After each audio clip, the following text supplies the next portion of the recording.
Age for us, so we can join in the celebrations with you. Let's talk to the former royal butler, though, Grant Harrold, who he's worked with Prince Charles and William and Harry, and he's on the line with me now. Hello. Hello, Dominic. How are you? Very well. Good to have you with us, Grant. A special day today. Absolutely. Thank you for having me on. What do you make of seeing such a great turnout for events across the country? Well, it's fantastic. I was actually at one myself this morning. I was invited to take part in a TV show, and we had a fair with quite a few people come along, and it was great just to see how enthusiastic and excited people were to be part of it, which is fantastic. And I see a great turnout.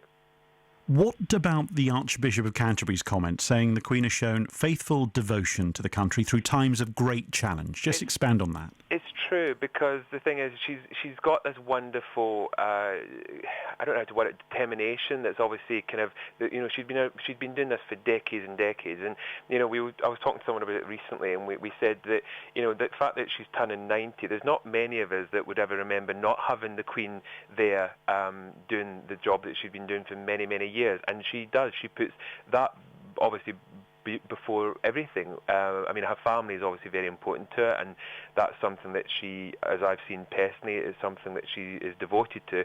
But she's also devoted to the country and all the people in it, which is something amazing. And to be doing that job for as long as she had, where many people by that point have long and truly have retired. Now, in your time working with Prince Charles and William and Harry, how much contact did you have with the Queen? Every now and again we would do an event. I'd be invited over to Buckingham Palace, Windsor Castle. I even got to serve her on her 80th birthday, which was quite an unusual thing, because it was at Kew Palace, which it was in the media, I think, at the time, and it was very unusual because I was actually given the honour of actually serving her on that night, and it was amazing because I was actually introduced to her by the Prince of Wales, and I remember it was a dream come true, because as a youngster I always thought it'd be amazing one day to meet the Queen, but I never thought that so many years later I would not only meet her but get to know her, and even on a few occasions got to dance with her. So I feel very privileged to have kind of been in part of her life. So we get to see her through our television screens, hear her on our radio, so many documentaries made about her, so many encounters that people have. What's she like to be close to, and what people often talk about, an overwhelming sense of calmness? She is, and she's wonderful. She's very calm. She puts people at ease, and it doesn't matter if it's a guest, a member of staff. She puts people at ease, makes them very, very relaxed, and she's just got a wonderful sense of humour. And it's been really good, because I have said to people, and it's difficult, because to give examples of it, obviously I am private about a lot what goes on in her private life.